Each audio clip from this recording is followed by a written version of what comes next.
ಕನ್ನಡದ ಶ್ರೇಷ್ಠರೇ, ನಾನು ಲಕ್ಷ್ಮೀನಾರಾಯಣ ಬಿ ಕೌಶಿಕ್, ಸಪ್ತಬಿಂದು ಯೋಗ ಮಂದಿರ, ಶಿವಮೊಗ್ಗ. ನಮ್ಮ ಮಕ್ಕಳಿಗೆ ಇಟ್ಟ ಹೆಸರೇ ನಮಗೆ ಸದ್ಗತಿಯನ್ನು ನೀಡುತ್ತಾ.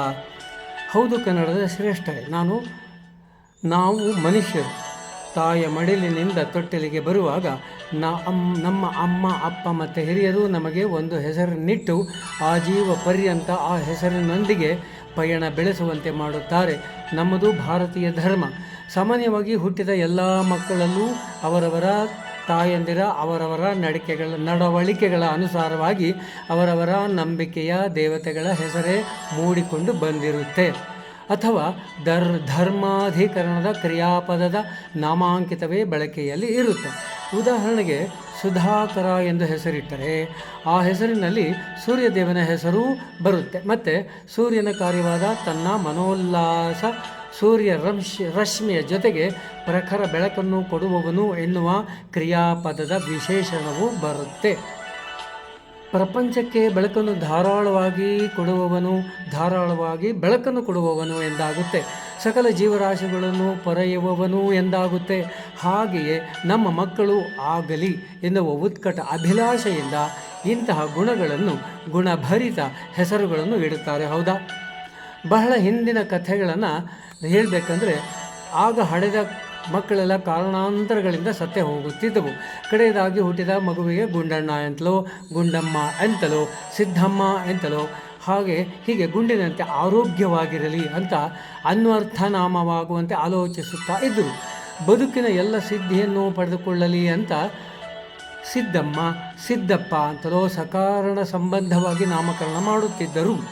ಆದರೆ ಇತ್ತೀಚೆಗೆ ಆ ದೈವ ಸಂಬಂಧಿ ನಾಮಾಂಕಿತ ಕ್ರಮ ತಪ್ಪಿ ಹೋಗಿರುವಂತೆ ಕಾಣುತ್ತೆ. ಇರಲಿ, ಧಾರ್ಮಿಕ ಪದ್ಧತಿಯ ಸೊಗಡಿನಲ್ಲಿ, ಅಂದರೆ ಅವರವರ ಧಾರ್ಮಿಕ ಪದ್ಧತಿಯ ನಡಾವಳಿಯಲ್ಲಿ ಹೆಸರು ಇಡುವುದನ್ನು ಸಾಕ್ಷಾತ್ ಶ್ರೀಕೃಷ್ಣನೇ ಸಮರ್ಥಿಸುತ್ತಾನೆ. ತನ್ನ ಶ್ರೀಮದ್ ಭಗವದ್ಗೀತೆಯ 8ನೇ ಅಧ್ಯಾಯ ಅಕ್ಷರ ಬ್ರಹ್ಮಯೋಗದ 6ನೇ ಶ್ಲೋಕದಲ್ಲಿ ಹೀಗೆ ಹೇಳ್ತಾನೆ ಪರಮಾತ್ಮ. ಕ್ಷರ ಅಂದರೆ ನಾಶವಾಗುವುದು, ಅಕ್ಷರ ಎಂದರೆ ನಾಶವಿಲ್ಲದ್ದು, ಯಾವಾಗಲೂ ಇರುವಂತಹದ್ದು. ಈಗ ಆ ಶ್ಲೋಕವನ್ನು ನೋಡೋಣ. ಯಂ ಯಂ ವಾಪಿ ಸ್ಮರನ್ ಭಾವಂ ತ್ಯಜ್ಯಂತೆ ಕಲೇವರಂ ತಂ ತಮೇ ವೈತಿ ಕೌಂತೆಯ ಸದಾ ಸದ್ಭಾವಭಾವಿತಃ. ಮನುಷ್ಯನು ತನ್ನ ಮರಣ ಸಮಯದಲ್ಲಿ ಯಾವ ಭಾವನೆಯನ್ನು ಸ್ಮರಣೆ ಮಾಡುತ್ತಾ ಶರೀರವನ್ನು ತ್ಯಜಿಸುತ್ತಾನೋ ಆಗಲೂ ಅದನ್ನೇ, ಅಂದರೆ ಆ ಭಾವವನ್ನೇ ಪಡೆಯುತ್ತಾನೆ.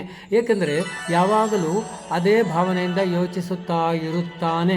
ಯಾವಾಗಲೂ ಯಾವ ಭಾವನೆಯ ಚಿಂತನೆ ಮಾಡುತ್ತಾ ಇರುತ್ತಾನೆಯೋ ಅಂತ್ಯಕಾಲದಲ್ಲಿಯೂ ಸಹ ಬಹುಶಃ ಅದೇ ಸ್ಮರಣೆಯು ಮನಸ್ಸಿನಲ್ಲಿ ಇರುತ್ತದೆ ಅಂತ. ಅದಕ್ಕೆ ಪುರಾಣದ ಒಂದು ಸಣ್ಣ ಕಥೆ ಇದೆ, ಅದನ್ನು ಹೇಳಿಬಿಡ್ತೀನಿ.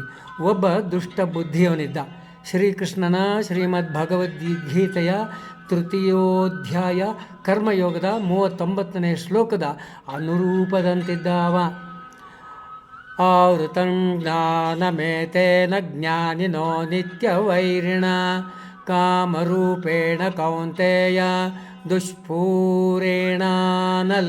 ಚ.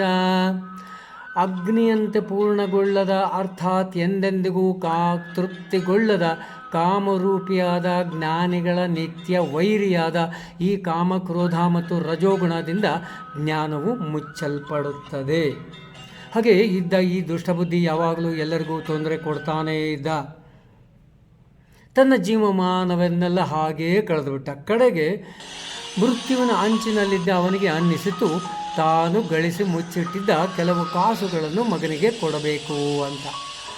ಹಾಗೆ ಅವನನ್ನು ಕರೆದ, ಕೂಗಿ ಕರೆದ, ಮತ್ತೆ ಕರೆದ, ಕೂಗಿ ಕರೆದ. ಏನಾಯಿತು? ಆಗ ಒಂದು ದೊಡ್ಡ ಪವಾಡವೇ ನಡೆದು ಹೋಯಿತು. ಆಗಾಗಲೇ ಸತ್ತು ಹೋಗಿದ್ದ ಅವನು ಮರುಕ್ಷಣವೇ ಅವನು ವೈಕುಂಠದಲ್ಲಿದ್ದ. ಆಗ ಅಲ್ಲಿದ್ದ ಋಷಿಮುನಿಗಳು ದೇವತೆಗಳು ಸಹ ವಿಷ್ಣುವನ ತರಾಟೆಗೆ ತೆಗೆದುಕೊಂಡ್ಬಿಟ್ರು. ಯಾಕೆ ತರಾಟೆಗೆ ತೆಗೆದುಕೊಂಡ್ರು? ಏನಾಯಿತು? ಆಗ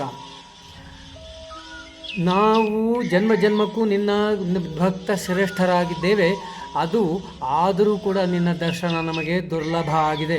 ಆದರೆ ಈ ದುಷ್ಟ ಆ ಜನ್ಮ ಪೂರ್ತ ಕೆಟ್ಟ ಕೆಲಸಗಳನ್ನೇ ಮಾಡಿದವ, ಆತ ಸತ್ತ ಮೇಲೆ ಇಲ್ಲಿಗೆ ಕರೆದುಕೊಂಡು ಬಂದೆಯ ಭಗವಂತ, ಯಾಕೆ ಅಂತ ಕೇಳಿದರು. ಆಗ ಭಗವಂತ ಹೇಳಿದ, ಆತ ದುಷ್ಟ ಸರಿ, ಆದರೆ ಅವನು ಸಾಯುವ ಹೊತ್ತಿಗೆ ಆ ಕ್ಷಣದಲ್ಲಿ ನನ್ನ ನಾಮಸ್ಮರಣೆ ಮಾಡ್ತಾ ಇದ್ದ, ಅದಕ್ಕೆ ಅವನಿಗೆ ಸದ್ಗತಿ ದೊರೀತು ಅಂತ. ಯಾಕೆ ಹಾಗೆ? ಅವನು ತನ್ನ ಮಗನಿಗೆ ನಾರಾಯಣ ಅಂತ ಹೆಸರಿಟ್ಟಿದ್ದ.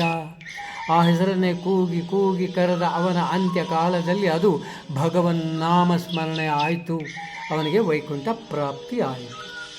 ತಾತ್ಪರ್ಯ ಏನಪ್ಪ ಅಂತಂದರೆ, ಅಂತ್ಯಕಾಲದಲ್ಲಿ ಯಾವ ಭಾವ ಇರುತ್ತೋ ಆ ಭಾವ ಸುಮ್ಮನೆ ಇರೋದಿಲ್ಲ.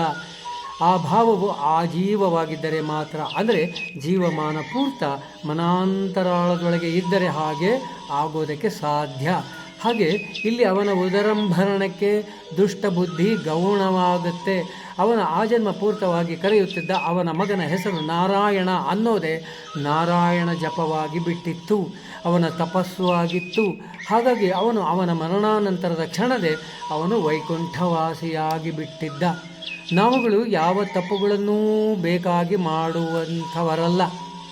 ನಮ್ಮ ಮಕ್ಕಳಿಗೆ ನಮ್ಮ ಕುಲದ, ನಮ್ಮ ನಡಾವಳಿತನದ, ನಂಬಿಕೆಯ ದೇವರುಗಳ ಹೆಸರನ್ನೇ ಇಟ್ಟು ಆ ದೇವರುಗಳ ನೆನಪುಗಳನ್ನೇ ಅವರಿಗೆ ಮಾಡಿಕೊಟ್ಟು ಅದನ್ನೇ ಯಾವಾಗಲೂ ಕರೆಯುತ್ತಿದ್ದರೆ ಅದೇ ಜೀವಮಾನದ ಜಪವಾಗಿ ಬಿಡುತ್ತೆ, ಅದೇ ತಪಸ್ಸು ಆಗಿ ಬಿಡುತ್ತೆ. ನಮ್ಮ ಪೋಸ್ಟ್ ಲೈಫ್ ಅಂದರೆ ನಮ್ಮ ಜೀವನ ಅಂತ್ಯವಾದ ಮೇಲೆ ಮುಕ್ತಿ ಅನ್ನೋದು ಸುಲಭವಾಗಿ ಸಿಕ್ಕಿಬಿಡಬಹುದು. ಆದರೆ ಅದನ್ನೇ ಮುಕ್ತಿಗೆ ಶಾರ್ಟ್ ಕಟ್ ಅಂತ ತಿಳ್ಕೊಳ್ಬಾರ್ದು.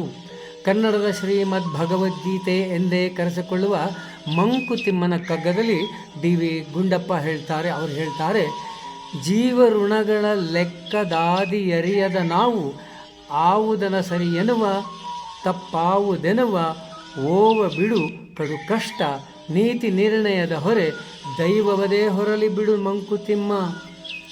ನಮ್ಮದೇ ಜೀವನದಲ್ಲಿ ಏನೇನು ತಪ್ಪುಗಳನ್ನು ಮಾಡಿದೇವೋ, ಏನೇನು ಸರಿ ಮಾಡಿದೇವೋ ಅದರ ಆದಿ ಅಂತ್ಯದ ಲೆಕ್ಕ ಹಾಕಿಕೊಳ್ಳುತ್ತಾ ಸಮಯ ಕಳೆಯದೇ ದೇವರುಳು ನಂಬಿಕೆ ಇಡುತ್ತಾ ಪಾಪ ಪುಣ್ಯಗಳ ನಿರ್ಣಯವನ್ನು ದೇವರಿಗೆ ಹೊರಿಸಿ ನೆಮ್ಮದಿಯಾಗಿರುತ್ತಾ ನಮಗೇನು ಅರಿಯುವುದಿದೆಯೋ ಅದನ್ನರಿತು ಮುಂದಿನದ ದೇವರಿಗೆ ಒತ್ತರಿಸಿ ಬದುಕು ನಡೆಸುವುದು ಸೂಕ್ತ ಅಲ್ಲವಾ?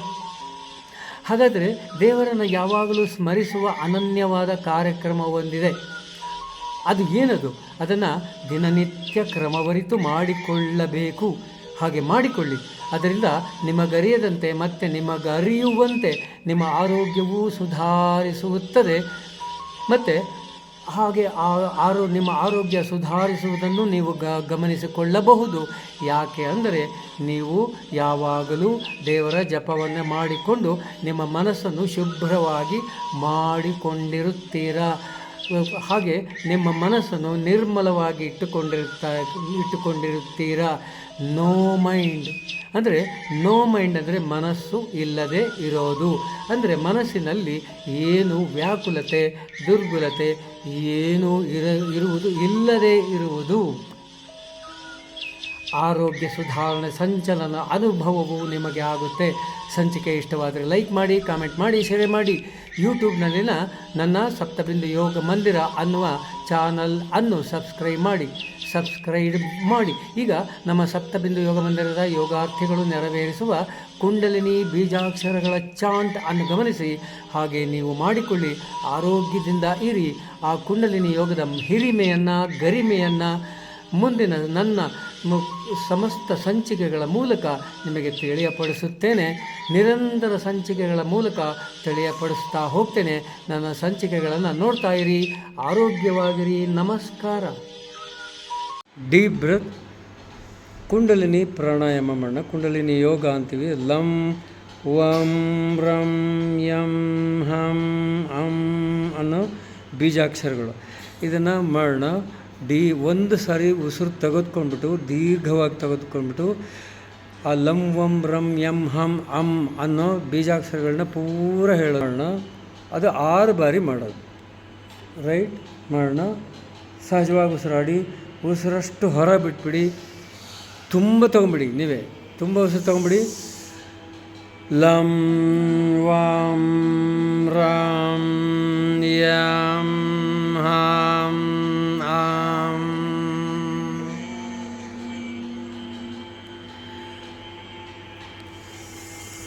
lam vam ram yam ham.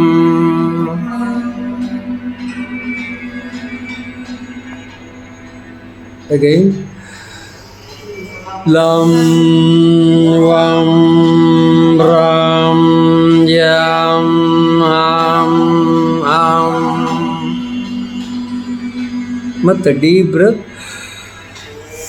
Lam vam ram yam ham ham. Again. Lam vam ram yam ham ham.